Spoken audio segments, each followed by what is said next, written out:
Okay, lecture start करूयात. KTG मध्ये तुम्हाला पहिले तर ॲटमचं इंट्रोडक्शन दिलंय. ठीक आहे, ॲटम काय असतं याच्याबद्दल सांगितलंय.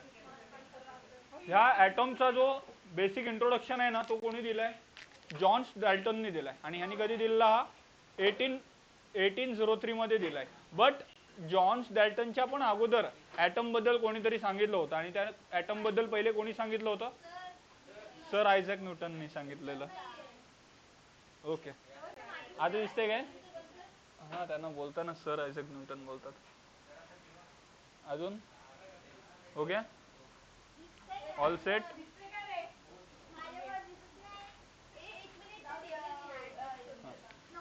बरं, आता हे बस होईल रे, लक्ष द्या. आता 1803 मध्ये ॲटम्स बद्दलची शोध आहे तो कोणी लावला होता? जॉन्स डॅल्टनने लावलेला. बट जॉन्स डॅल्टनच्या पण अगोदर ॲटमचा शोध नाही, न्यूटननी लावला होता. बट न्यूटननी पार्टिकलचा शोध लावला. त्यांनी सांगितलं की पार्टिकल हा सगळ्यात स्मॉल ॲटम असेल, म्हणजे सगळ्यात स्मॉल गोष्ट आहे ती पार्टिकल असेल. बट त्याच्यानंतर 1803 मध्ये डॅल्टननी सांगितलं की पार्टिकल हा याच्यापेक्षा पण स्मॉल काहीतरी असू शकतो, तो म्हणजे ॲटम. ठीक आहे, हे ह्यांनी सांगितलं. कोणी सांगितलं? डॅल्टननी सांगितलं 1803 मध्ये. आणि त्यांनी अजून काय सांगितलं पुढे? हे जे हा जो ॲटम आहे ना, ह्या ॲटमचे 3 स्टेट असतात. ठीक आहे, कुठल्या 3 स्टेट आहेत? एक तर सॉलिड, एक तर लिक्विड, आणि दुसरा म्हणजे गॅस. अशा 3 स्टेटमध्ये आपल्याला मॅटर आहे तो भेटतो. म्हणजे कुठलीही गोष्ट असते ती 3 स्टेटमध्ये असते. म्हणजे कुठलेही ॲटम आहेत ते 3 स्टेटमध्येच असतात, सॉलिड, लिक्विड आणि गॅसमध्ये. ओके, सॉलिडचे जे पार्टिकल असतात त्यांची जी स्पेस असते ती भरपूर क्लोज असते, जशी त्यांनी इथे दाखवलेली आहे. ओके, यांच्यामधला IMF म्हणजे काय? Intermolecular force. यांच्यातला इंटरमॉलिक्युलर फोर्स आहे तो भरपूर जास्त आहे. ठीक आहे, त्यामुळे सॉलिडची अशी वस्तू आहे ती अशी फ्लो वगैरे नाही करू शकत, ती स्टेबलच राहते. आणि लिक्विडचे असतात ते थोडेसे कमी स्पेस असतात. ठीक आहे, म्हणजे मीडियम लेवलला असतं, त्यामुळे हा फ्लो वगैरे होऊ शकतो. असं म्हणजे आपण टच पण करू शकतो त्याला. आणि जो हवा असते, हवा, त्याचा जो मॉलिक्युल्सच्या मधली जी स्पेस आहे ती भरपूर कमी असते, त्याच्यामुळे त्याला पण टच सुद्धा नाही, म्हणजे असं डायरेक्ट टच नाही करू शकत. ठीक आहे, बट फील करू शकतो. सो बेसिकली आपल्याला ह्या चॅप्टरमध्ये फक्त गॅस बद्दलच बघायचं, ह्या दोघांबद्दल बघायचं नाही, फक्त गॅस बद्दल बघायचं, कायनेटिक थिअरी ऑफ गॅस. पुढे काही वर्षानंतर, आता हे सगळं डाल्टननी सांगितलेलं आहे, पण डाल्टननी सांगितल्यानंतर काही वर्षानंतर परत एक सायंटिस्ट आला, तो म्हणजे जेम्स क्लर्क मॅक्सवेल. ऍक्च्युली ह्याचं ना ह्याने फिजिक्समध्ये भरपूर गोष्टींसोबत डील केलाय. ह्यानेच इलेक्ट्रोमॅग्नेटिक इफेक्ट बद्दलची जी गोष्ट आहे ना ती ह्यानेच क्लिअर केलेली, की म्हणजे असं असतं, एक्सपेरिमेंटने यांनी क्लिअर केलेली. ठीक आहे, सो हा 2 ठिकाणीकडे यूज होणार आहे, एक या गॅसच्या वेळेला पण आणि तिकडे इलेक्ट्रोस्टॅटिक मध्ये पण. बेसिक इलेक्ट्रोमॅग्नेटिकच्या वेळेला त्यांनी हे इंट्रोड्यूस करून दिला. आणि त्याच्यानंतर तो दुसरा कोण सायंटिस्ट आला?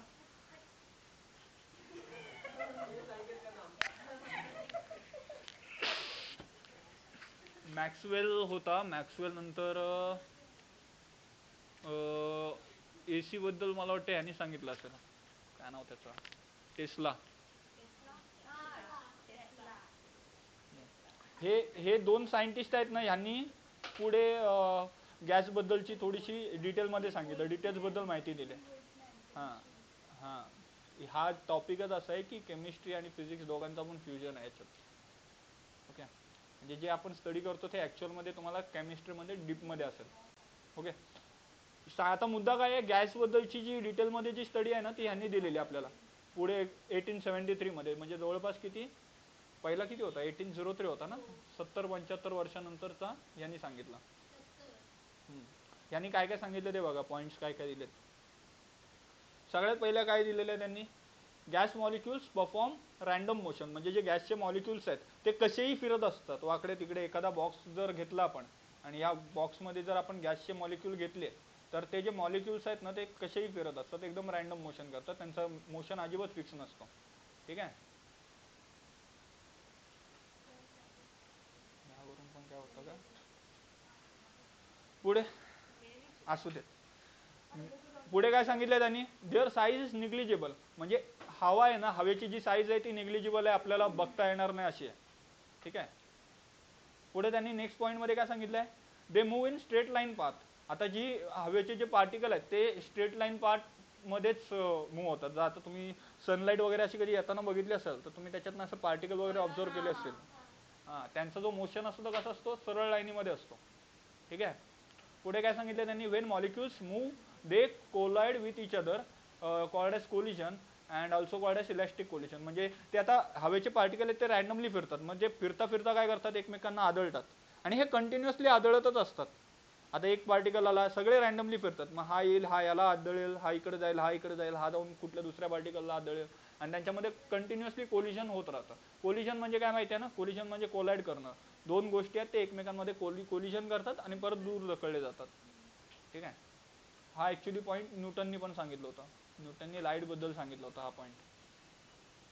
पुढे काय सांगितलंय, they are spherical in shape. म्हणजे जर आपण त्या एका बारकेच्या ॲटमचा जर शेप बघायला गेलो तर तो स्पेरिकल असेल, एकदम गोल असेल सगळ्या बाजूंनी. ठीक आहे. पुढे सांगितलं, gas are isotropic in nature so they have uniform motion. Okay. Isotropic म्हणजे असंच की ते कुठेही फिरू शकतात. एक्झॅक्ट मिनिंग मला पण गुगल करायला लागेल.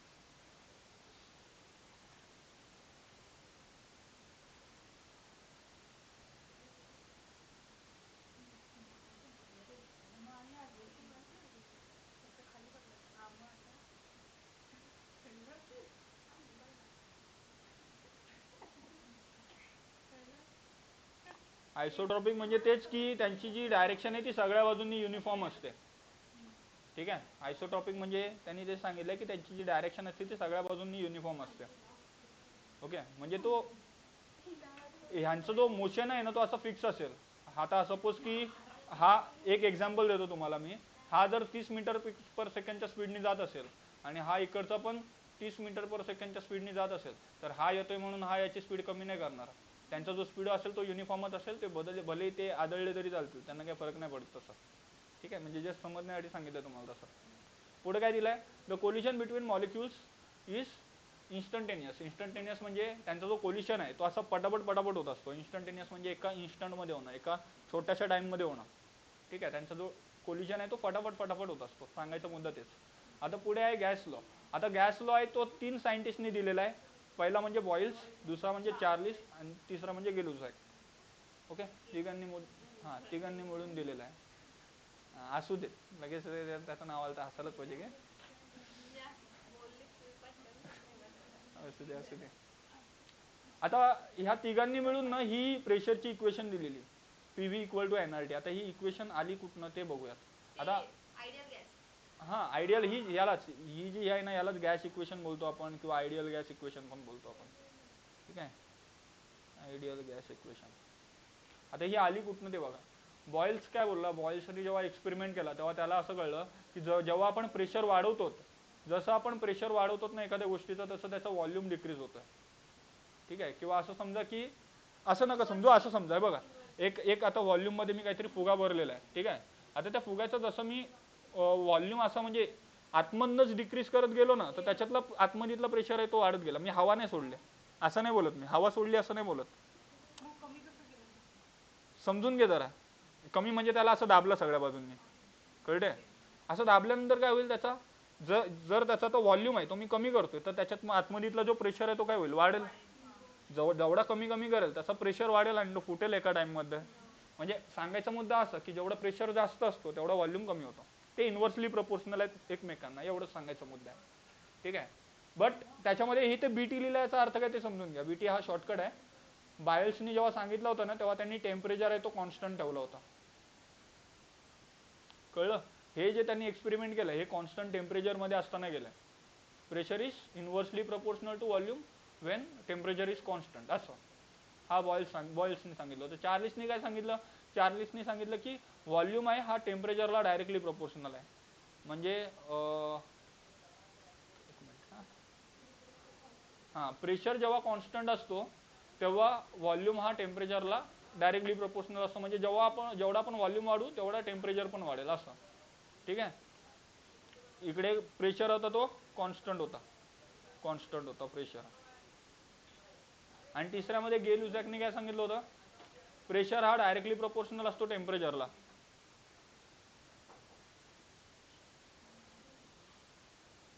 उघड का.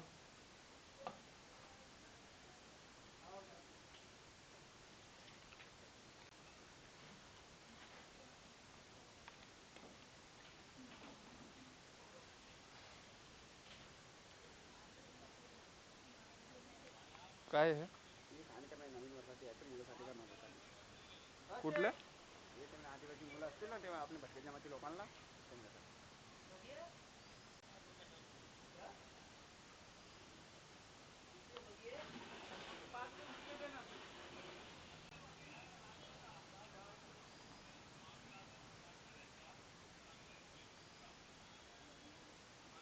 आता पैसे नाही आणलेत पण.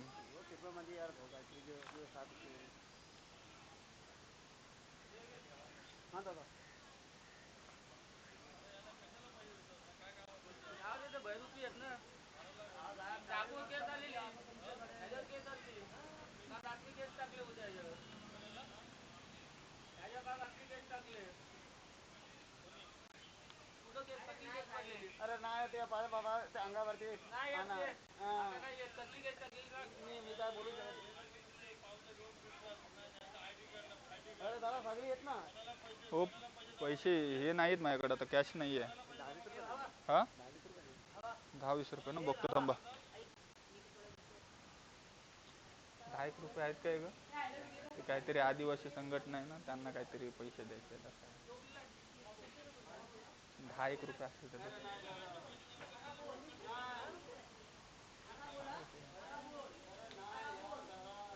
माझ्याकडे नाहीत सुट्टे म्हणून बोललो. 20 दे जाऊ दे मी तुला देतो नंतर.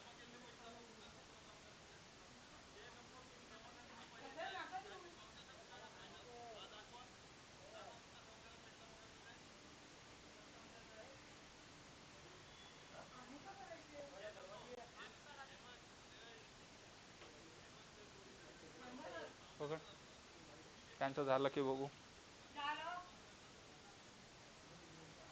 लाव दरवाजा लाव. पैसे मागतायत ग ते काहीतरी कुठले बहुजन समाज आहे ना त्यांना काहीतरी आदिवासी पोरांना मदत करण्यासाठी पैसे मागतात. ते बोलतात तुम्हाला जे वाटेल ते करा. तिकडे सगळ्यांच्या वर्गण्या बघितल्या 200-200 100-100 होते. बोलो माझे पैसे नाहीत बोललो मी. बोलले काय 10-20 रुपये असले तर द्या.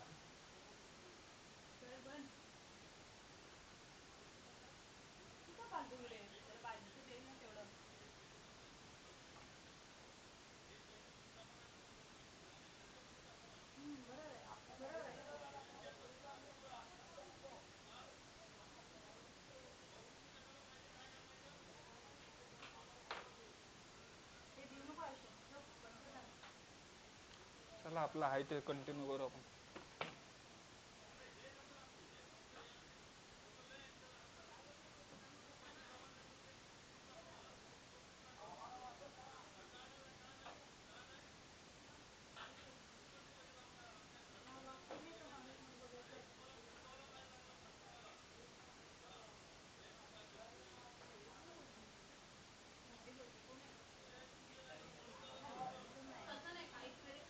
नाही बरोबर बोलताय. अशा लोकांना फसू नका तुम्ही पण. म्हणून मी जास्त पैसे बोलत नाही त्याला 10 रुपये देत होता. 10 रुपये पण का द्यायचे? खाऊ शकतो आपण त्याला काहीतरी. लॉक कर ग लॉक कर.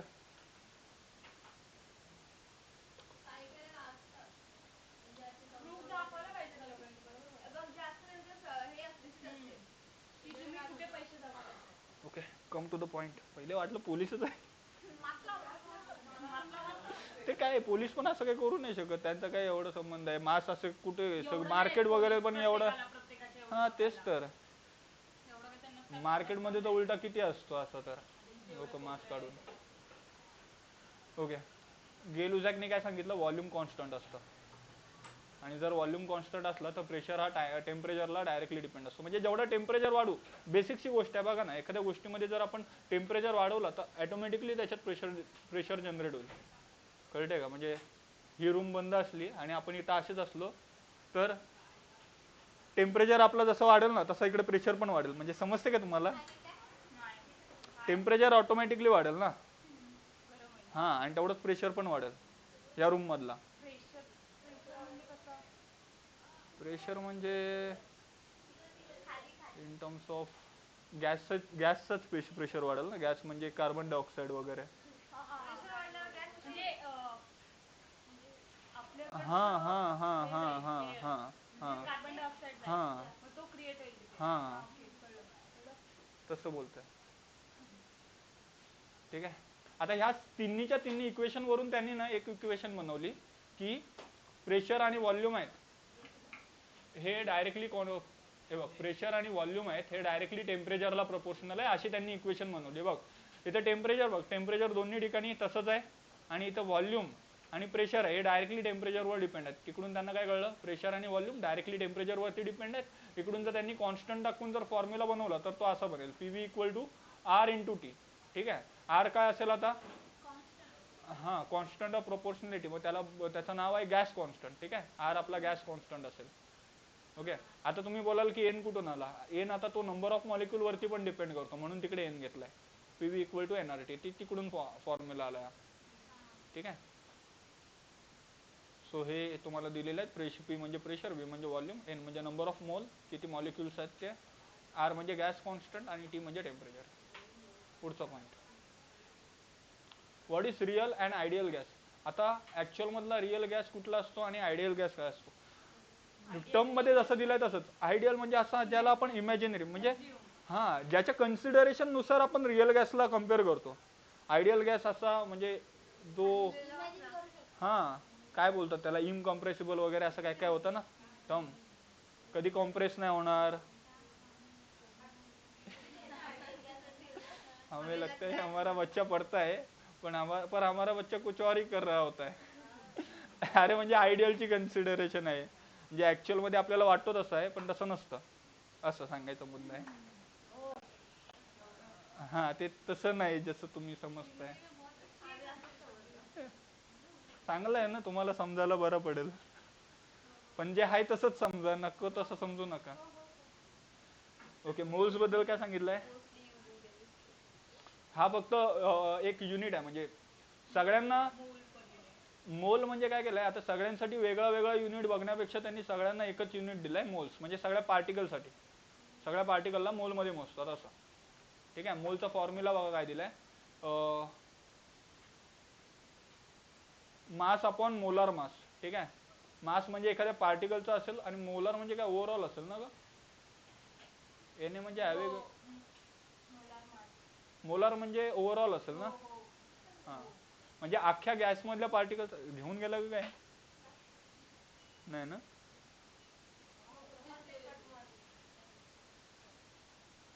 बरा झाला टाइमवर आला पैसे द्यायच्या आधी. ओके. मास म्हणजे सिंगल पार्टिकलचा मास आहे आणि मोलार मास म्हणजे ओव्हरऑल मास आहे त्या एखाद्या गॅसचा. आता जर सपोज की कंटेनर मध्ये गॅस असेल तर ह्याचा ओव्हरऑल मास असेल तो पार्टिकलचा आणि सिंगल मास ह्या सिंगल पार्टिकलचा आणि अख्ख्याचा मिळून त्यांचा रेशो आहे. आणि त्याची जी व्हॅल्यू आहे ती किती आहे. 1 मोलची जी व्हॅल्यू आहे ती एवढी आहे 6.023 इंटू 10⁻23. जास्त काय नाही रे कॉम्प्लिकेशन याच्यात. सोपंच आहे. जस्ट रिवाइज करतोय आपण. नेक्स्ट डेफिनेशन आहे प्रेशरची. प्रेशर काय असतं amount of force per unit area. ठीक आहे. फोर्स अपॉन एरिया जो असतो तो प्रेशर असतो. जसं की प्रेशरचा बेस लक्ष द्या आता. प्रेशरचा बेस्ट एक्झाम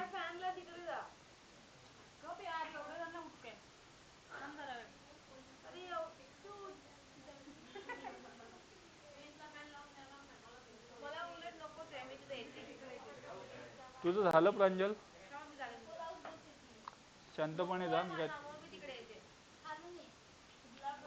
थांब जरासा नको ना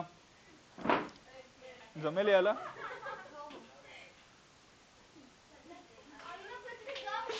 अगं लागेल सावकाशी आहे बिचारी.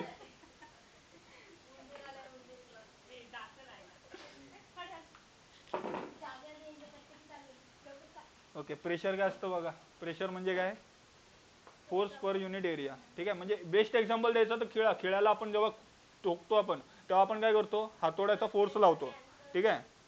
हा बेसिक डेफिनेशनच दिली जास्त काय त्यांनी डीप मध्ये नाही दिलाय.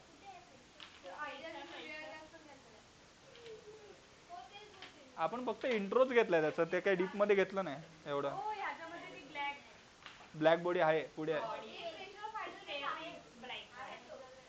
लक्ष द्या आता. प्रेशर म्हणजे काय, अमाऊंट ऑफ फोर्स, जेवढा फोर्स पडतो ना एखाद्या एरियावरती त्यालाच आपण प्रेशर बोलतो. ठीक आहे, त्याचा युनिट काय येईल, न्यूटन पर मीटर स्क्वेअर येईल आणि डायमेन्शन जे आहेत. प्रेशर ऑफ आयडियल गॅस आहे प्रेशर ऑफ आयडियल आहे.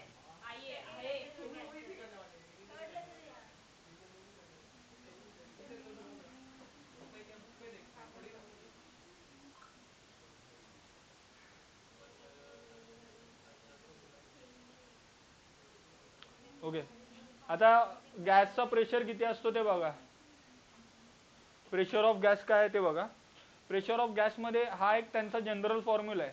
त्यांनी काय सांगितलंय, प्रेशर आहे ना हा याचा डायरेक्ट फॉर्म्युला आहे ना तो असा आहे, एमव्ही स्क्वेअर आहे प्रेशरचा डायरेक्ट फॉर्म्युला. काय आहे, MV square. Okay, pressure equal to काय, एमव्ही स्क्वेअर.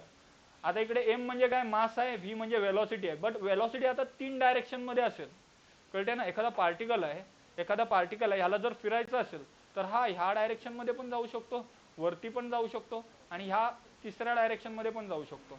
मग त्यातली ही Vx म्हणजे ही तर एक डायरेक्शन झाली. म्हणजे प्रेशरच्या ऍक्च्युअल मध्ये 3 इक्वेशन बनतील. एक एम म्हणजे काय, मास, एन म्हणजे काय, नंबर ऑफ मॉलिक्युल्स, आणि व्ही म्हणजे velocity along X, along Y आणि अलॉंग झेड. अशा तिघांच्या 3 इक्वेशन बनतील, कळते. म्हणजे M N V Y square आणि same M N V Z square. Okay, असे तिघांच्या 3 डायरेक्शन मध्ये 3 इक्वेशन बनतील. ठीक आहे, आणि ओव्हरऑल त्याचा जर फॉर्म्युला काढला आपण प्रेशरचा, तर प्रेशरचा ओव्हरऑल फॉर्म्युला काय येईल.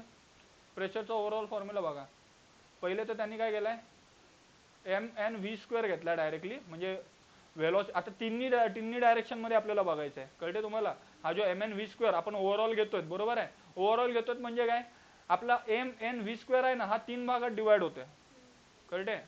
3 भागात डिवाइड होते आणि हा M N V square, V म्हणजे वरची व्ही म्हणजे व्हेलॉसिटी आहे, व्हॉल्यूम आहे, कळते. हा, मग वरचा जेवढा असेल तो अपॉन मध्ये खालचा व्हॉल्यूम. आणि हा 3 कुठून आला, आता हे व्ही एक्स असेल, व्ही वाय असेल, व्ही झेड असेल, तसं तिघांमध्ये डिवाइड होते म्हणून त्या तिघांना अपॉन 3 केलाय त्यांनी. ऍव्हरेज कसं घेतो आपण, सेम त्या टाइप मध्ये. ओके, आणि अपॉन व्ही केलाय.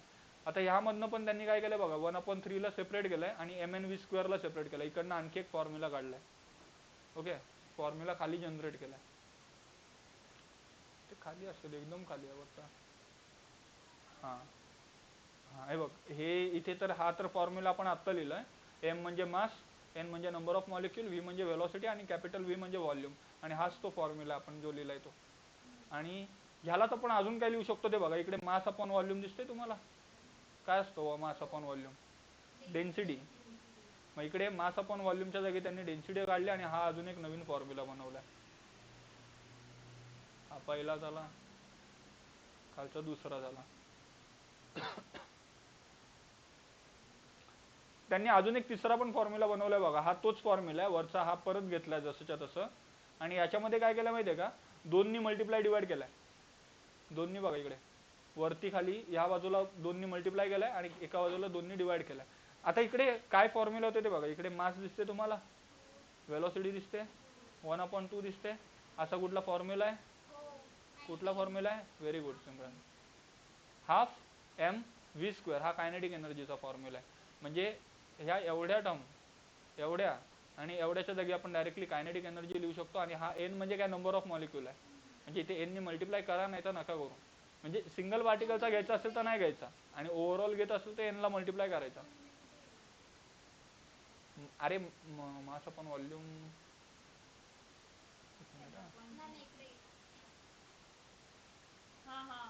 पीव्ही झाला ना. आणि पीव्हीच्या जागी आता परत मला वाटतं खाली एनआरटी टाकला असेल त्यांनी आणि तिकडून खाली सॉल्व्ह केला असेल, कळते का. हे बघ, इथं पीव्हीच्या जागी परत एनआरटी टाकला.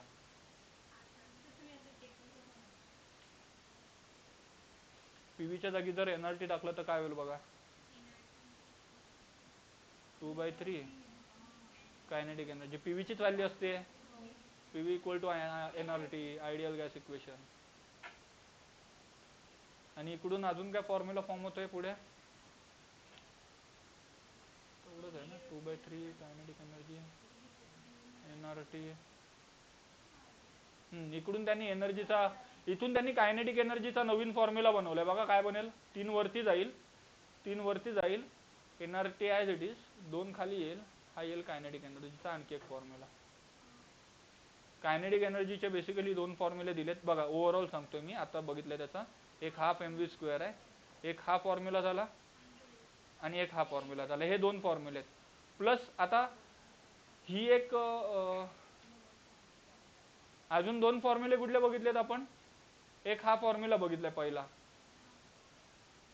P = 1/3 m n v²/v. हा एक फॉर्म्युला बघितला प्रेशरचा. प्रेशरचा आणखी एक फॉर्म्युला बघितला, त्याला रो ने रिप्लेस केला आपण, रो n v². आणि तिसरा फॉर्म्युला काय बघितला आपण अजून, ते 1/2 × 2 केल्यानंतर प्रेशरचा आणखी एक फॉर्म्युला काय आला आपल्याला, पीव्हीचा आलेला ना. हा पीव्हीचा फॉर्म्युला आलाय. पीव्ही = काय फॉर्म्युला भेटलाय, 2/3 × कायनेटिक एनर्जी × n. आणि यानंतर हे खालची 2 फॉर्म्युले, हा चौथा, हे पाचवा. हे लिहिलेलं आहे मी, या बाजूला लिहून घ्या तुम्ही नंतर. पुढचा पॉईंट बघूयात आता. इथपर्यंत बघितलंय आपण, खालचं राहिलंय. इकडे आता कायनेटिक एनर्जीचे 2 फॉर्म्युले आपल्याला आलेत ना. मी काय बोललो, हे बघ, हे 2 फॉर्म्युले आहेत ना कायनेटिक एनर्जीचे, हे दिसत आहेत. या दोघांना एकमेकांसोबत कम्पेअर केलं तर काय होईल, 3nRT/2 = 1/2 आणि mv². 2 गेला. इकडनं वेलोसिटी काढायची झाली तर काय येईल, 3nRT/m, हा रूट मध्ये. मग हा फॉर्म्युला त्यांनी व्हीचा काढलाय. हा व्ही म्हणजे वेलोसिटी, mv² आहे ना तो. हा हे बघ, एन ला घेतला नाही फक्त. एन म्हणजे तो डिपेंड करतो जर सिंगल मॉलिक्यूल साठी करतो का सगळ्यांसाठी करतो ते. समजलं ना कसं आलं ते. प्रांजल आहे का लक्ष, लक्ष दे, झोपू नकोस. ओके, पुढचा पॉइंट आहे specific heat capacity. Specific heat capacity वाच सिमरन आणि सांग काय असतं ते. ठीक आहे,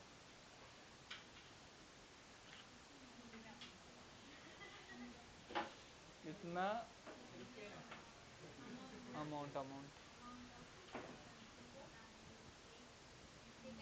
स्पेसिफिक हीट कॅपॅसिटी म्हणजे एखाद्या मॉलिक्यूल मध्ये किती हीट आहे, ठीक आहे, त्यालाच आपण बोलतो स्पेसिफिक हीट कॅपॅसिटी. हा म्हणजे तो त्याला किती तो वापरतो. ठीक आहे, लक्षात द्या जरा. एखाद्या मॉलिक्यूल मध्ये किती अमाऊंटची हीट आहे हे आपल्याला कशाने कळतो, स्पेसिफिक हीट कॅपॅसिटीने कळतो. त्याचा फॉर्म्युला आहे CV आणि ΔT. ठीक आहे, note 2 type. Okay, specific heat capacity नाही, दोन प्रकारचे आहे. ठीक आहे, स्पेसिफिक हीट कॅपॅसिटी 2 प्रकारचे आहे. ऍट कॉन्स्टंट व्हॉल्यूम मध्ये आहे आणि ऍट कॉन्स्टंट प्रेशर मध्ये आहे. CV आणि CP या दोघांमध्ये येते. ओके, आवाज नकोय कोणाचा.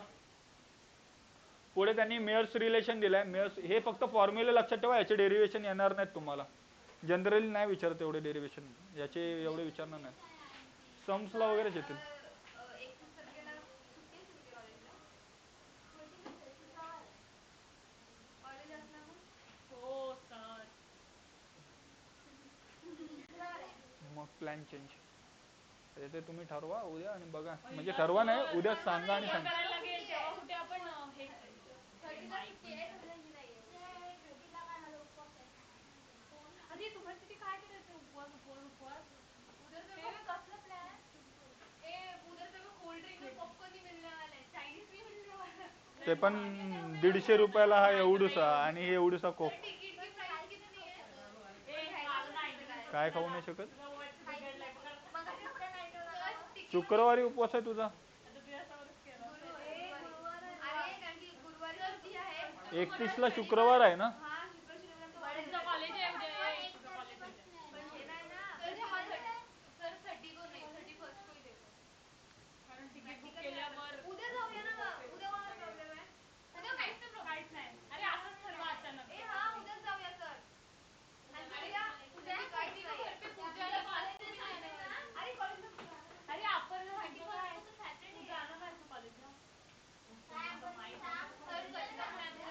जाऊ दे, लक्ष द्या ना इकडे. ते परत स्टॉप करायला लागेल, 2 व्हिडिओ बनतील, नको तसा. अरे मग तेच घेते मी, हे फक्त जस्ट वरवर सांगते, हे डेरिवेशन नाही घेत. सिमरन ऐकून घे, मी डेरिवेशन नाही सांगत त्याचा, फक्त फॉर्म्युले सांगते जे तुम्हाला यूज होणार आहेत. मेयर्स रिलेशन काय आहे बघा. मेयर्स रिलेशन काय आहे? मेयर्स रिलेशन मध्ये त्यांनी फक्त फॉर्म्युला दिलाय, तो फॉर्म्युला लक्षात ठेवा. हा आपण रेग्युलर लेक्चर मध्ये बघितलं होतं, डीप मध्ये.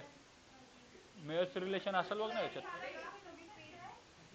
मेयर्स रिलेशन काय? CP minus CV equal to, आवाज नको आहे अजिबात, लक्ष द्यायचे. मेयर्स रिलेशन काय आहे? CP minus CV equal to R, हा मेयर्स रिलेशन आहे. आणि इकडे एक गॅमाचा फॉर्म्युला आहे. गॅमा म्हणजे काय असतं? अरे नाही, कॉन्स्टंट आहे तो. कसला आहे जरा बघ, पुस्तक दाखव जरा, लिहिला असेल ना ग तू.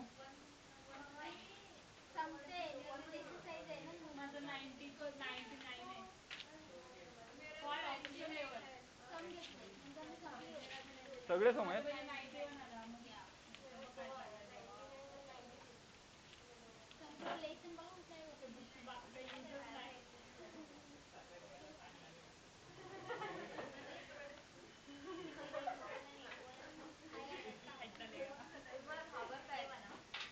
काय कोण वरद मला काल काय सजेस्ट करत होता? हे बायोचा.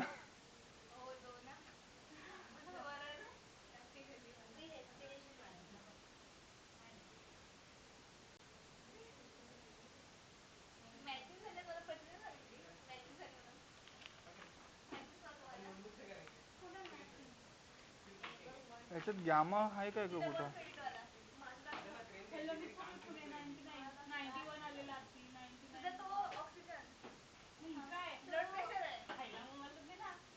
हे तो ॲडिओबॉटिक कॉन्स्टंट आहे ना गॅमा म्हणजे.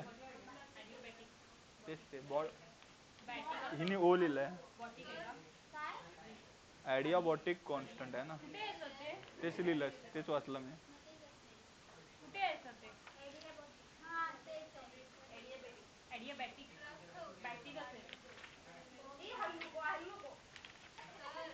काय बोलतेस? ठीक आहे जा.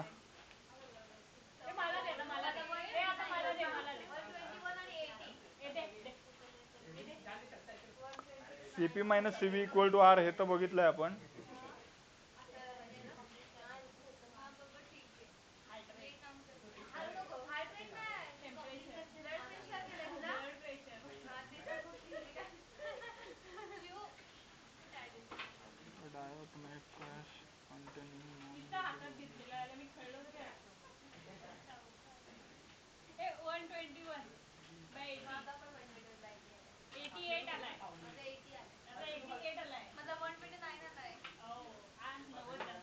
एक गॅमाचा अर्थ काय नक्की? ॲडिओबॅटिक कॉन्स्टंट तोच आहे ना? ठीक आहे चला. पहिले हे होऊ दे, नंतर डिस्कस करू आपण. थांब जरासा. प्रांजल सारखा नको जाऊस. प्रांजल सारखा नको येऊस, सोडूनच ये.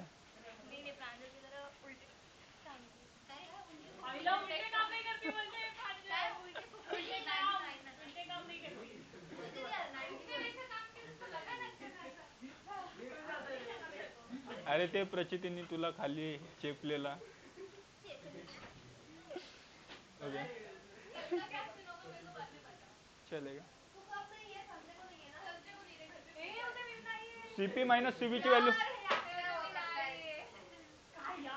लक्ष द्या. सीपी मायनस सीबी काय असतो? आर असतो. हा आवाज नको अजिबात. रिया तोंड बंद एकदम.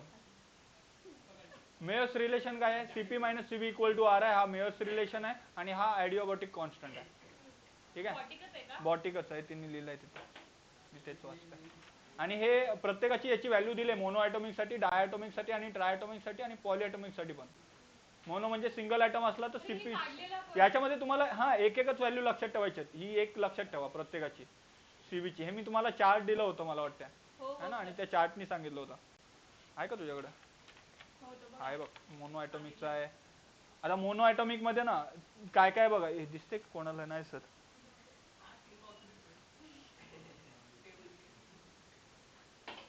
थांब जरासा, कुठं जागा आहे का रिकामी? अरे हो बाबा हो, समजला.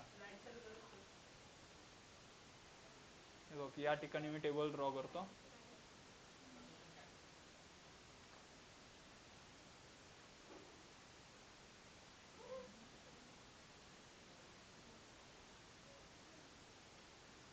हा ट्रान्सलेशन आहे, ट्रान्सलेशन आहे, ठीक आहे, समजून घ्या. पुढे आहे रोटेशनल, आणि त्याच्यानंतर आहे व्हायब्रेशनल, आणि इकडे मोनो ॲटॉमिक गॅस आहे, डाय आणि पॉली. ट्रायटॉमिक, ट्रायटॉमिक मध्ये दोन आहेत, लिनियर आणि नॉन लिनियर,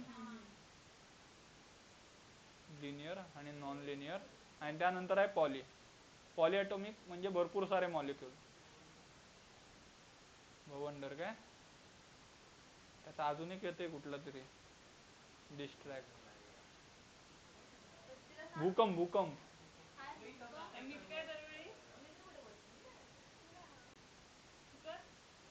हे बघा इथे दोन आहेत हा, लिनियर आणि नॉन लिनियर. आता मोनो ॲटॉमिक मध्ये ना एकच मोशन होतो, तो म्हणजे ट्रान्सलेशन होतो, बरोबर आहे.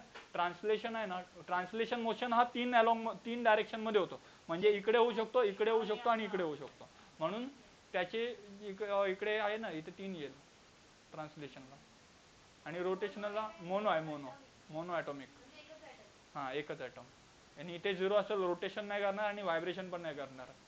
आता डायटॉमिक असेल ना, डायटॉमिक आहे तो काय करू शकतो, डायटॉमिक आहे तो ट्रान्सलेशन तर करू शकतो, तो तिन्ही पण डायरेक्शन मध्ये फिरेल.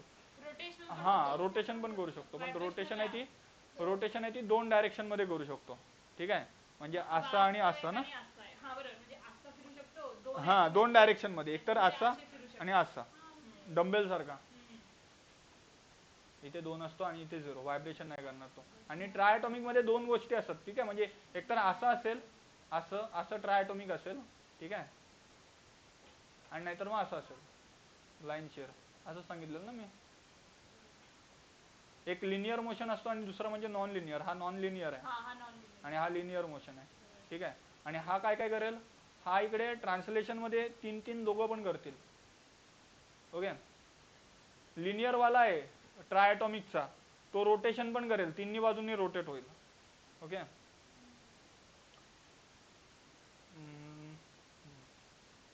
नाही नाही, लिनियर वाला आहे तो 2च बाजूंनी रोटेट होऊ शकतो. हा बघ, हा आहे ना, हा डंबेल सारखा रोटेट होते, हा डंबेल सारखा रोटेट होते, हा असा किंवा असा 2च डायरेक्शन मध्ये रोटेट होईल, कळते. हा 3 डायरेक्शन मध्ये, आणि इकडे हा याचा पण, अरे हा कसंही फिरू शकतो, कळते तुला. हा इकडे ह्याला कसं, हा असा, हा डंबेल सारखा आहे, आणि हा असा पण फिरू शकतो, याच्या बाजूनी पण आणि याच्या बाजूनी पण, असं, म्हणून त्याला 3 आहेत. आणि इकडे 0. आणि पॉलीॲटॉमिकला सगळ्यांमध्ये इकडे 3 असतं, इथे 3 असतो आणि इथे 2 असतो. तुझा हात आणि डोकं दोघे पण इथे ठेव.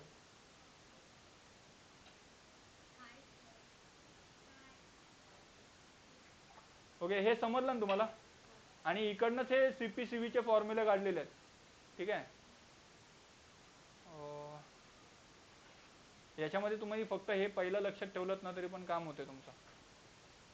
हे पहिला CVच्या सगळ्या व्हॅल्यू लक्षात ठेवा. इथे 3/2 आहे, इथे 5/2 आहे आणि इथे 7/2 आहे. ह्या व्हॅल्यू आहेत ना, या फॉर्म्युलामध्ये टाकलात ना CP-CVच्या, CP-CVच्या, हा, तर तुम्हाला डायरेक्ट व्हॅल्यू भेटेल. आता CPची सपोज की CVची व्हॅल्यू माहिती आपल्याला किती आहे, 3/2 R आहे. CVची व्हॅल्यू किती आहे, 3/2 R आहे. मग CPची व्हॅल्यू किती येईल, R प्लस CV येईल. आणि CP इक्वल टू किती येईल, R प्लस CVची व्हॅल्यू किती आहे इथे, 3/2 R. मग इथे टाकायचं 3/2 R. आता हा 2 वरती गेला 2R होईल, 2R प्लस 3R अपॉन 2, आणि इक्वल टू किती येईल, 5R/2, म्हणजे हा वाला आन्सर. हा, ते 2 ने ऍड केलं तरी चालेल. जस्ट तुम्हाला एक्सप्लेनेशन दिलंय मी. आणि पॉलीॲटॉमिक साठी ही वाली व्हॅल्यू असते अशी. जस्ट लक्षात ठेवा, याच्यामध्ये काही डीप मध्ये जायची गरज नाही. पुढे मोड ऑफ ट्रान्सफर ऑफ एनर्जी. आता एनर्जी आहे ना, हीट आहे ना, ऍक्च्युअली हीट बद्दलच सांगितलंय. हीट आहे ती 3 प्रकारे ट्रान्सफर होऊ शकते. एक तर कॉन्व्हेक्शननी, दुसरा म्हणजे कंडक्शननी, आणि तिसरा म्हणजे रेडिएशननी. कन्व्हेक्शन आणि कंडक्शन आहे ना, हे होण्यासाठी आपल्याला काही ना काहीतरी माध्यम लागतो. ठीक आहे, त्याच्यातनंच एनर्जी कंडक्ट होऊ शकते किंवा कन्व्हेक्शन होऊ शकते. कळले? या हीटचाच ट्रान्सफर बोलतात ते. याच्यासाठी एखादा मीडियम वगैरे रिक्वायर असतो. बट रेडिएशनसाठी कुठल्याही प्रकारचा मीडियम रिक्वायर नसतो. याचं एक एक्झाम्पल देऊ का? सपोज की सन आहे ना, सन हा रेडिएशनचा एक एक्झाम्पल आपण बोलू शकतो. जी सनलाईट आहे की त्याच्यामध्ये मधीत कुठला पण मीडियम येऊ दे, त्याला त्याची काही गरज नसते. म्हणजे तो तुम्ही जर बघाल तर हा व्हॅक्यूम मधनं ट्रॅव्हल करून येतो. सनरेज जे असतात, म्हणजे आकाशामध्ये थोडी ना हवा असते, आकाशामध्ये फक्त व्हॅक्यूम असते. ती व्हॅक्यूम मधनं पण सनरेज पास होते. आपल्या सगळ्या ऍटमॉस्फिअर मध्ये पण, म्हणजे पृथ्वीवरती पडते तेव्हा ऍटमॉस्फिअरला त्याला क्रॉस करायला लागतो, तिथनं पण क्रॉस होते आणि नंतर मग डायरेक्ट येऊन पडते. मग त्याच्यासाठी कुठल्याही प्रकारचा मीडियम रिक्वायर नाही. ही कशामधनं पण आपल्याला पार होऊन दिसू शकते. बट कंडक्शन आणि कन्व्हेक्शन करायचं असेल तर त्यासाठी आपल्याला एखादा मीडियम कंपल्सरी लागणार असतो. ठीक आहे. सो या दोघांना मीडियम रिक्वायर असतो आणि इकडे मीडियम रिक्वायर नसतो. आणि आपल्याला इथे फक्त रेडिएशन बद्दलच बघायचं आहे. आपलं टॉपिकचं नावच आहे केटीजी अँड रेडिएशन असं नाव आहे. सो आपल्याला इकडे फक्त रेडिएशन बद्दल बघायचं आहे. रेडिएशन नावच आहे टॉपिकचं, kinetic theory of gases and radiation असं नाव आहे. आता रेडिएशन बद्दल त्यांनी ब्रॅकेटमध्ये काय दिलं बघा, travel energy in form of electromagnetic wave. म्हणजे जी आता सनरेज वगैरे जी येते ना, ती इलेक्ट्रोमॅग्नेटिक वेव्हच्या फॉर्म मध्ये पडते. ठीक आहे. याच्यामध्ये पॉईंट काय काय दिले त्यांनी, fastest way of heat transfer. म्हणजे ही जी रेडिएशननी जी हीट ट्रान्सफर होते ना, ती सगळ्यात फास्ट होते. म्हणजे जसं की सूर्याची किरणं जरी घेतली तरी ती किरणं आहेत ती तिकडून इथपर्यंत सगळ्यात फास्ट ट्रॅव्हल करून येतात. ठीक आहे. तुझं लक्ष आहे का नाही? जे सनरेज आहेत ते सगळ्यात फास्ट ट्रॅव्हल करून येतात. ओके. म्हणजे त्यांना टाइम वगैरे कमी लागतो यायला. पुढे काय सांगितलं, energy emit from object surface. ठीक आहे. म्हणजे आता ही जर सनरेज आहे ती जर जमिनीवरती वगैरे पडली तर मग काय होईल,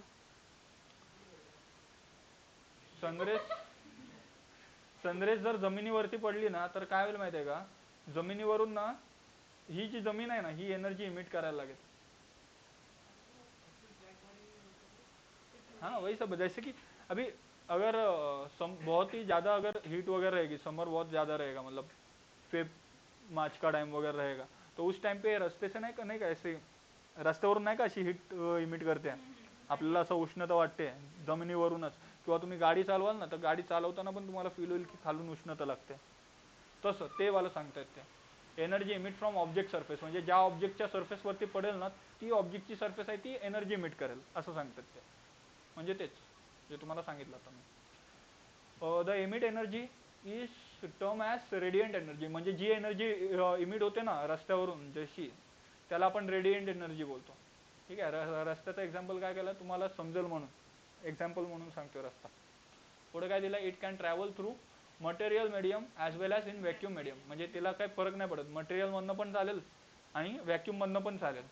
जसं तुम्हाला सांगितलं होतं की सनरेज कशी व्हॅक्यूम मधनं येते, व्हॅक्यूम मधनं पण ती सनरेज ट्रॅव्हल होते आणि अर्थच्या ज्या सरफेसच्या ॲटमॉस्फिअरमध्ये तो काय आला, मीडियम झाला. अर्थचा ॲटमॉस्फिअर आहे हा एक मीडियम आहे, ती दोघांमधनं पण ट्रॅव्हल करून येऊ शकते असं सांगितलं. पुढचं point, coefficient of heat radiation. आता याचे 3 कोएफिशियंट असतात. हीट रेडिएशनचे 3 कोएफिशियंट असतात. म्हणजे हीट आहे ती 3 प्रकारे हे होऊ शकते, एक तर ॲब्झॉर्ब होऊ शकते, एक तर ट्रान्समिट होऊ शकते आणि नाहीतर रिफ्लेक्ट होईल. कळले तुम्हाला? आता ह्या काचेमधनं जर हीट आहे तर ती ह्या काचेमधनं काय होईल, ट्रान्समिट होईल, आरपार जाईल हीट. कळते? आरसा लावला तर काय होईल, रिफ्लेक्ट होईल. आणि काहीतरी काळ्या कलरचा इकडे काहीतरी शटर बिटर लावला मी, हा ह्या 3 गोष्टी होतात.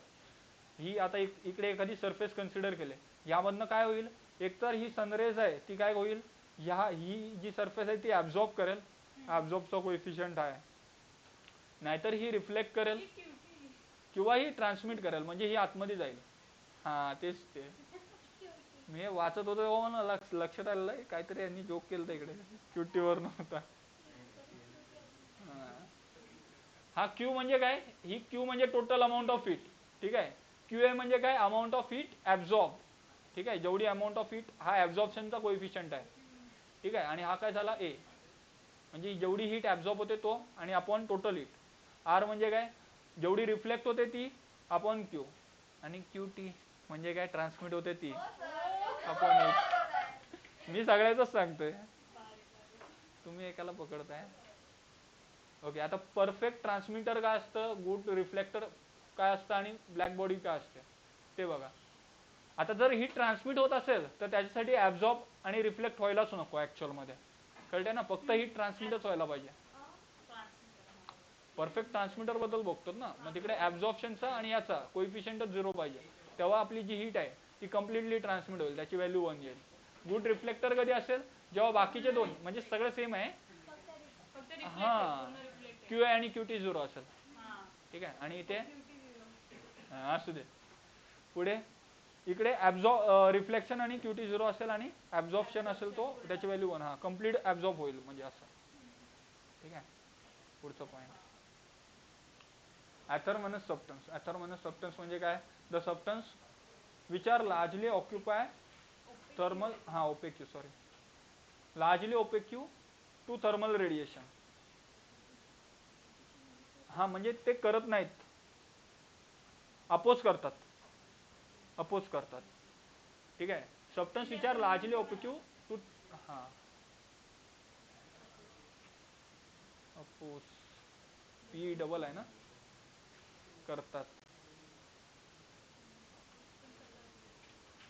ठीक आहे. म्हणजे हीट ट्रान्समिट नाही करत, खाली लिहिलंय त्यांनी. आणि डायथर्मनस म्हणजे काय, ते हीट पास करतात त्यांच्यात मधनं, हे बघ इथे दिलाय, इट कॅन पास हीट, त्याला काय बोलतात, डायथर्मनस सबस्टन्स बोलतात, ठीक आहे. दोघांची डेफिनेशन फक्त विचारू शकतात.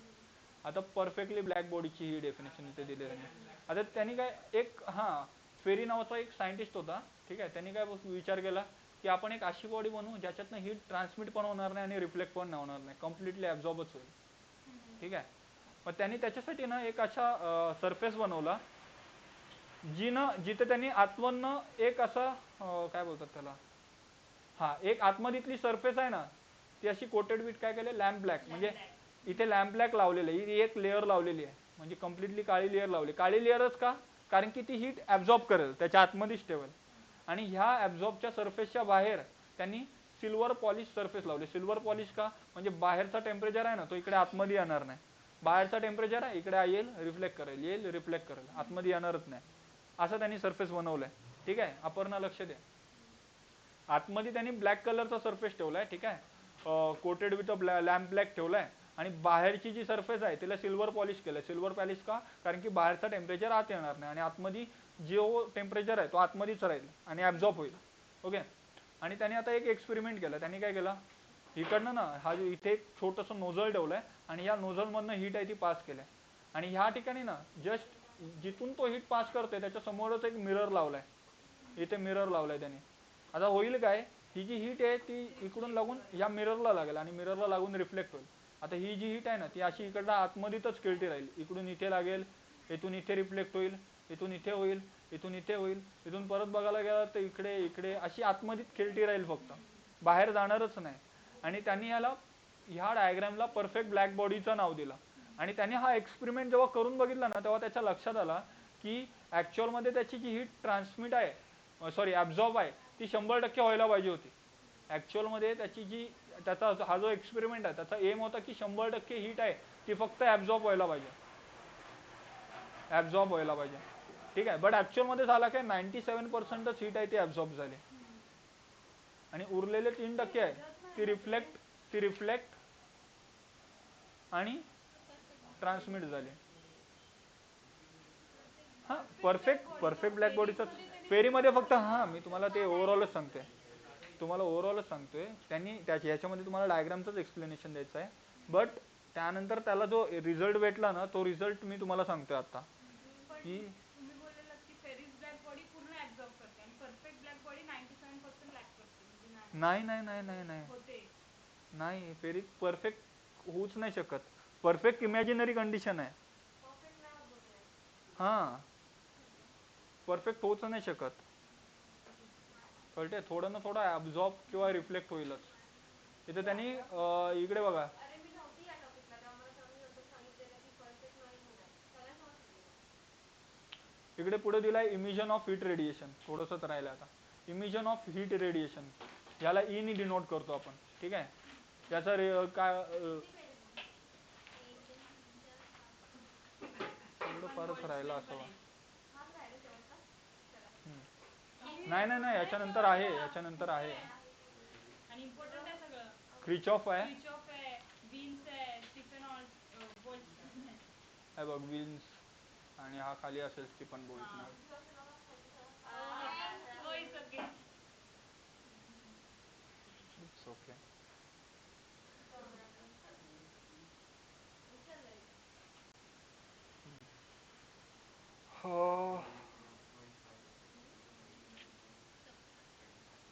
ई म्हणजे त्यांनी काय असं माहितीये का, ई म्हणजे जरा डेफिनेशन दाखव ईचे.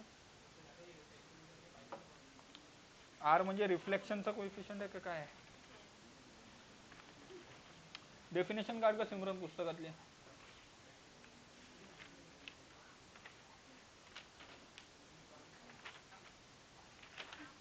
अरे हा, मगाची आपली अजून एक गोष्ट राहिली.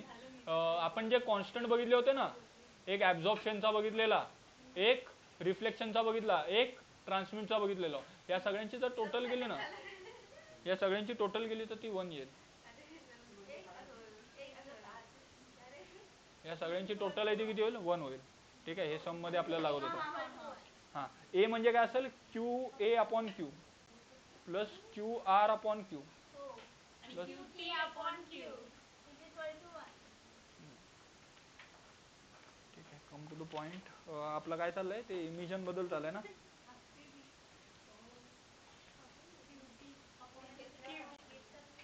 Emissive power or radiant power is defined as amount of heat radiated. Q is directly proportional to surface area and time duration.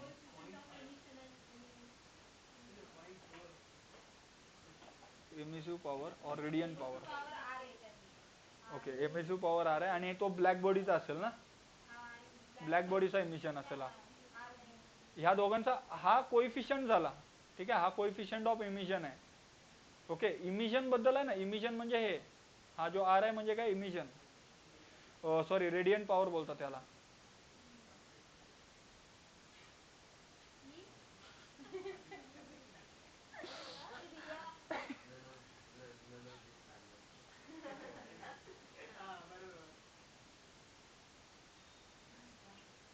कोणी कोणला पुढे, if body is more than 0K म्हणजे काय केल्विन दिलंय का, then it will be radiate heat.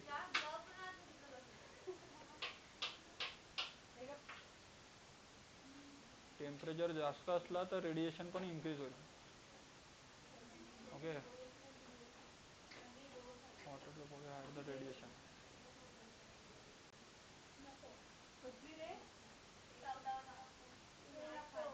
Okay, त्यांनी रेडिएशनची condition काय दिली ते बघा. जर टेम्परेचर जास्त असेल तर रेडिएशन पण जास्त असेल. ठीक आहे, त्यांनी कंडिशन काय दिले? टेम्परेचर जास्त असला तर रेडिएशन पण जास्त असेल. खाली पण तेच सांगितलं, out of the body higher the radiation. जेवढा हीट असेल तेवढा रेडिएट होईल.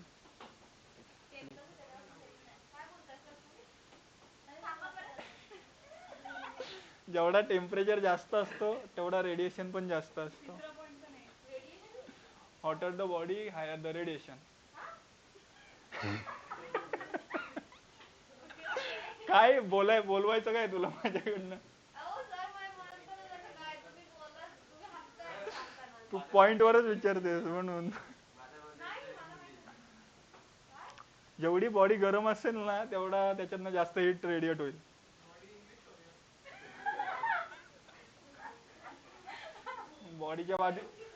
बॉडीच्या जागी बादल बोलू का?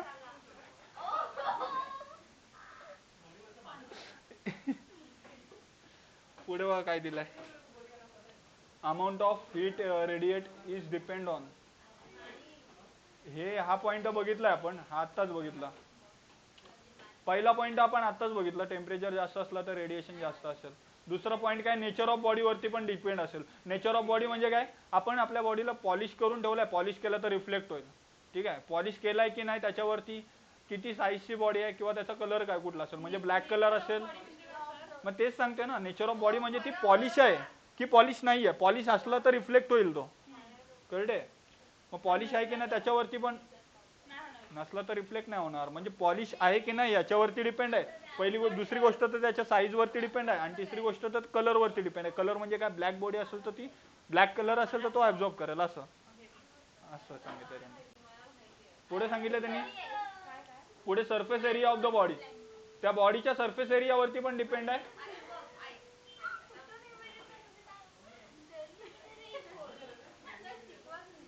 किती यार, किती माणसं, एवढा शब्दशः नका घेऊ. Time duration of the body आणि टाइम, हा टाइम किती लागते त्या बॉडीला हीट ऍब्झॉर्ब करायला वगैरे, टाइम किती लागते ते. ठीक आहे, प्रांजल तू इथंच लक्ष दे, बाकीकडे कुठं डोका नको चालूस. हीट आहे तो डायरेक्टली कशावरती प्रपोर्शनल आहे, एरियावरती आणि टेम्परेचर वरती. ठीक आहे, आणि इथनं कॉन्स्टंट टाकलंय आपण, आर चा कॉन्स्टंट टाकलाय. आणि आर म्हणजे काय, रेडिएट एनर्जी. हा आपण वरती बघितला होता ना आर, तोच आहे आर. त्या आर चा फॉर्म्युला काढायला गेलो तर 80 खाली जाईल. फॉर्म्युला लक्षात ठेवा, डेरिव्हेशन नाही येणार याचा. याची डायमेन्शन पण दिले. पुढे क्रिचॉफ्स लॉ. हा, आपण थोडक्यातच बघतो काय काय तेवढं. मागच्या वेळेला डीप मध्ये बघितलं होतं. तुम्हाला तरी पण कुठले पॉईंट वाटले की टफ वाटतात वगैरे ते सांगा. याचं काय आन्सर दिलं होतं का, टिक करून दे जरा क्रिचॉफचा. हो हो,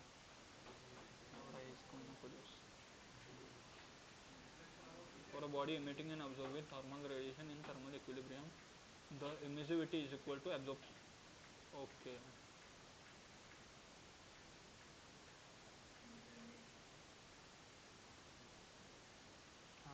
क्रिचॉफ लॉनी थोडक्यात काय सांगितलं माहितीये का, ह्याचं डेफिनेशन आहे ना, हा नका घेऊ, पुस्तकातला आहे ना तोच द्या. मी तुम्हाला टिक करून दिलाय ना, तो वालाच डेफिनेशन घ्यायचा. ह्याचा जो डेफिनेशन आहे बुक मधला घ्या. बुक मध्ये काय डेफिनेशन दिलंय बघा. फॉर ए बॉडी, लक्ष द्या, for a body emitting and, आता आवाज नको अजिबात. For a body emitting and absorbing thermal radiation in thermal equilibrium, the emissivity is equal to absorptivity, A is equal to E. म्हणजे माहिती आहे का, त्यांनी काय सांगितलं तुम्हाला, जर एखादी बॉडी थर्मल इक्विलिब्रियम कंडिशन मध्ये असेल, थर्मल इक्विलिब्रियम म्हणजे त्याचा टेम्परेचर चेंज नाही होत. ठीक आहे, थर्मल इक्विलिब्रियम कंडिशन मध्ये एखादी बॉडी असेल तर त्याच्यामध्ये काय त्यांनी सांगितलंय, a body emitting and absorbing thermal radiation is equal to, काय सांगितलं त्यांनी, emissivity is equal to absorptivity. Emissivity म्हणजे जेवढी एनर्जी त्याच्यातनं इमिट होते ना तेवढी ऍब्झॉर्ब होते. ठीक आहे, हे एवढंच आहे याच्यात. थर्मल इक्विलिब्रियम मध्ये एखादी बॉडी असेल तर मग त्याच्यामध्ये जेवढी एनर्जी इमिट होते तेवढीच एनर्जी ऍब्झॉर्ब होते. ओके, इथे त्यांनी काय फॉर्म्युला वगैरे दिलाय पुढे.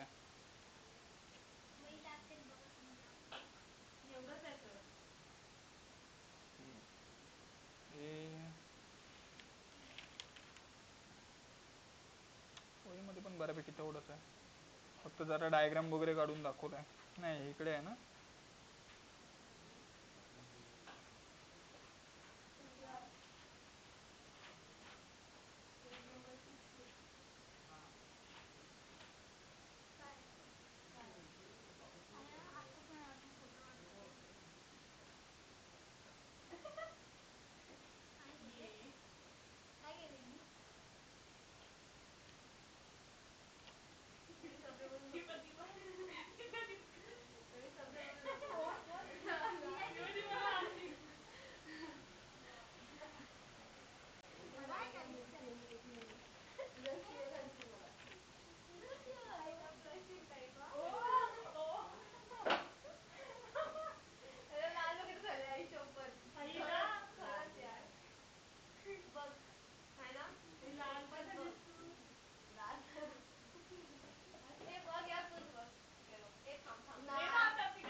हिला पण केलाच रे तुम्ही ट्रेन एकदम. बघ पोरांना आहे चला थोडा विषय काय पण बोलतो लाजली ती. लाजू दे घ्या बघा इथे. पण आपण होतो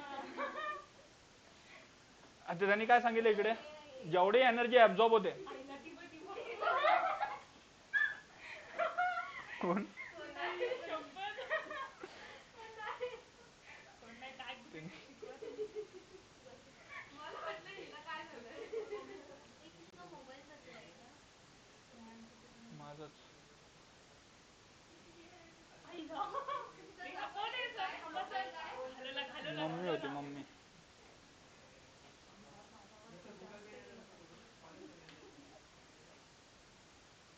मला ना स्टँडर्ड आला त्याला. स्टँड नाही म्हातारा माणूस होता. तर खालती घरची जात होती. असं वाटवलं.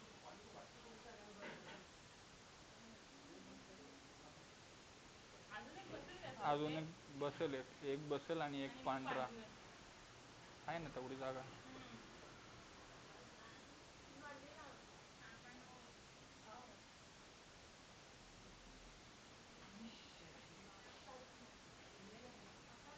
अनऑफिशियल.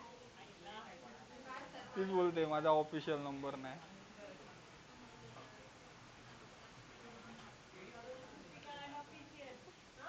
कृतिका नाही, कटकटी आहे ते. कटकटी. कटकटी अनऑफिशियल. ती बहीण माझी. तुझी बहीण. असं चाललं मेला. बरोबर आहे. कदरच नसते माझं. तिच्या ह्याच्यात पण असंच काहीतरी नाव असेल माझं. पण आहे ना भावाची दादाची बहीण आहे ना ती काकडी आणि औषध आहे जास्त बोलत. हिला पकडलं जाऊ आपण. कसले सोडतील. लय मजा येईल. हॅलो. हा बोल. हा हाँ बोलिए बोलिए. काय क्या बोल रहे हैं. दादा पण आणि ताई जास्त भांडतात. एक आधा घंटा लगेगा मुझे, आधे घंटे के बाद आता हूँ.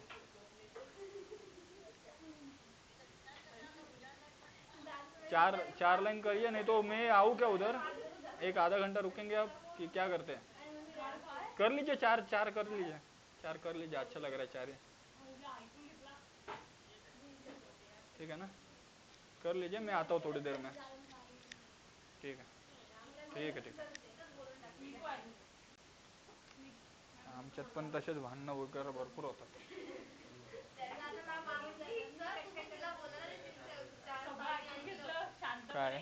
ती बोलते मग त्या दिवशी घरी आले होते मी संध्याकाळी हा. तेव्हा नाही का तू बोललास तिला आता गप नाही तर बस बोलते नाही. हे तसं काही नाही, नाही नाही ऐकून बिकून कोण नाही घेत कोणाचा. ऐकून कोण नाही घेत. ते घरी काय राडा होतो तुला काय माहिती. सर एवढे बॉलेट होते आणि सर एवढे बोलले आणि दीदीने दीदी तर ऐकलं. मारून गेली असती. हो मी पण असे बोलली. इक्वल असते इक्वल असते. आई तो पण ओरडते तुला ना टपला तू सांग. मला पण टपलं होतं. तुला मी पल्लीचं आमच्यात माहिती तुमच्या बाळाला काय असते. मारायचं म्हणजे काय असं काय एवढं जोरात नसतो मारायचं, मस्तीमध्येच. आम्ही जाम मारतो.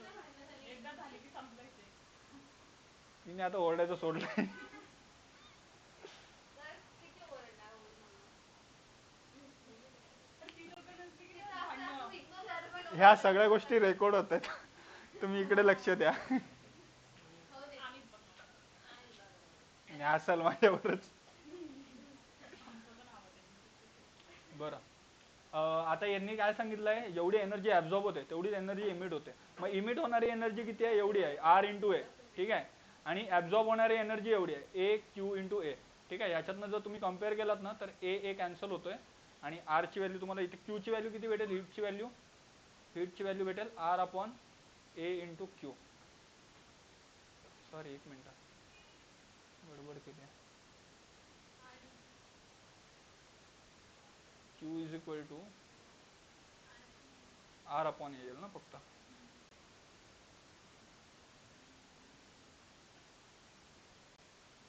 हा एक फॉर्म्युला आला इकडनं. ओके. आता आपली एनर्जी आहे ती सपोज की 100% परफेक्ट ब्लॅक बॉडी आहे. ओके, परफेक्ट ब्लॅक बॉडी आहे.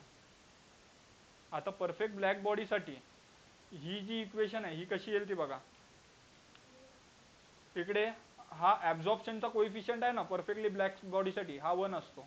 परफेक्टली ब्लॅक बॉडी आहे, ठीक आहे, परफेक्टली.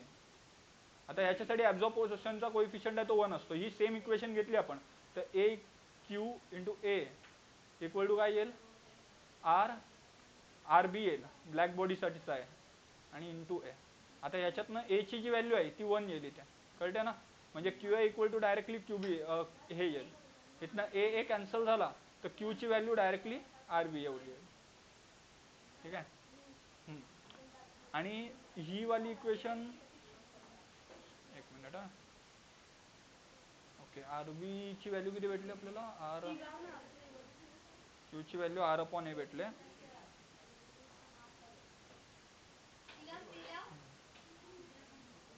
ओके, हे बघा ही जी आरबी आहे हे बघा लक्ष द्या जरा, या क्यू ला आपण रिप्लेस करू शकतो आरबी नी. इकडे बघा ना, परफेक्टली ब्लॅक बॉडीसाठी इक्वेशन काय आले, क्यू इक्वल टू आरबी आले. आणि ही हीटची इक्वेशन आपण घेतली, हीटची इक्वेशन काय आहे, Q equal to R A. ही हीटची इक्वेशन आहे. या क्यू ला आपण आरबी नी रिप्लेस करू शकतो डायरेक्ट. लक्ष आहे तुझं, असं असंच करत राहा, तिलाच बरोबर जमते. आणि ह्या दोघांना एक्सचेंज करायचा, A equal to R upon R B. आता झालं. आणि हा त्यांनी कोणी काढला होता आवाज, परत आहे बघा यांनी तिकडे ग्राफ काढलाय. ग्राफ कसा आहे माहितीये का, जेवढा डिस्टन्स जास्त असेल तेवढा रेडियंट पॉवर आहे तो कमी असेल, कळते का. पहिला वाला बघा,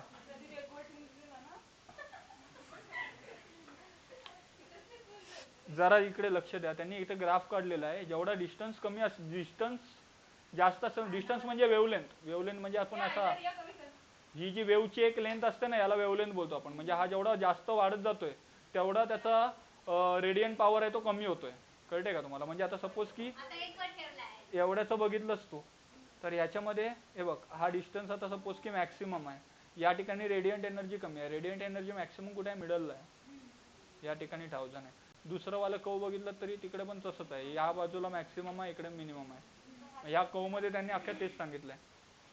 याची हे उलट पॉइंट वाईज तुम्हाला दिलेलं होतं मी, म्हणजे मला वाटतं एक्सप्लेन केलं होतं, वाचा जरा ते.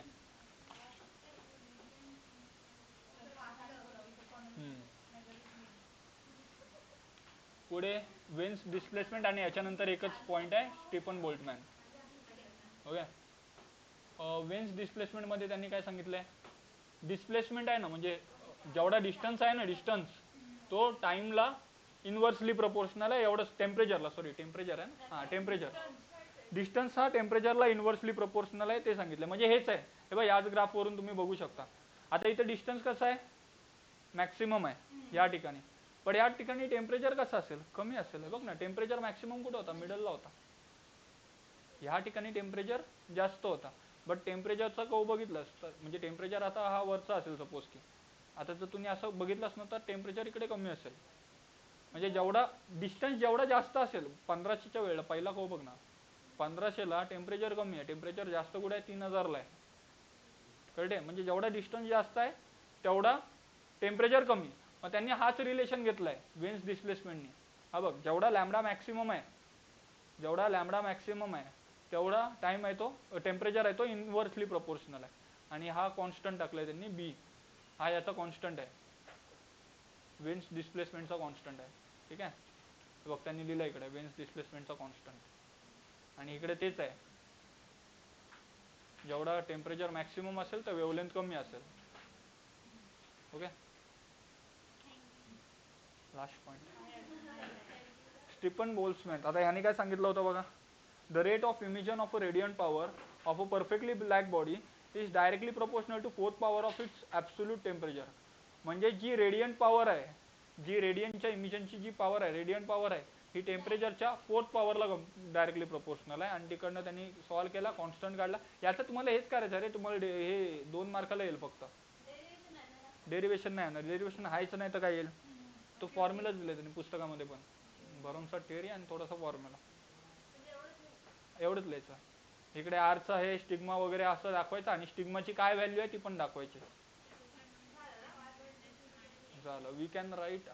ओके अजून ओके त्यांनी हे बघा इकडनं आरचा ना तो दुसरा वाला फॉर्म्युला आहे ना, हा Q = 80, हा कुठं वापरलेला आपण, वरती वापरलेला, तो फॉर्म्युला कम्पेअर केला आणि त्याच्यातनं अजून कशाची व्हॅल्यू काढली, आरचीच व्हॅल्यू काढली. एक मिनिट हा, नाही नाही हा एक फॉर्म्युला झाला, हा एक फॉर्म्युला झाला आणि हा वेगळा फॉर्म्युला आहे. हा कुठला फॉर्म्युला खालचा माहिती आहे का, वरचा जो फॉर्म्युला आहे ना, हा यालाच मॉडिफाय करून घेतला, फक्त इनिशियल आणि फायनल टेम्परेचर घेतलं. म्हणजे R = stigma into T0 - T0 असं काहीतरी घेतलं, T इनिशियल - T असं काहीतरी केलं, T - TO आणि पॉवरला 4 असं. इथे हे बघा T - T0 आहे उलटा. ओके, सो मी हे सेव्ह करतो आणि तुम्हाला जशीच्या तशी फॉरवर्ड करतो. थांबा, जाऊ नका. एक मिनिट. अरे थांबा जरा.